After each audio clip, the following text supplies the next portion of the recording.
保持开门扔垃圾。拥抱太阳。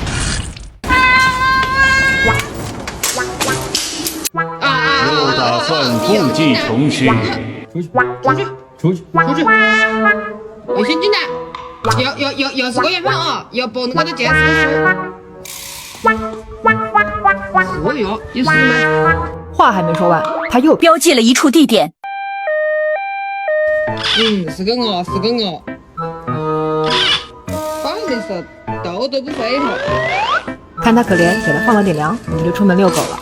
这件事我家狗子碰到猫不叫，有啥好叫的吗？那还不是我调教的好。我们想，如果黑姐不介意，给殷建层在外面添双碗筷也没啥问题。此话当真？但是进门那就别想了。里面的人听着，你已经被包围了，放下手里的东西，举手投降。有豆嘞！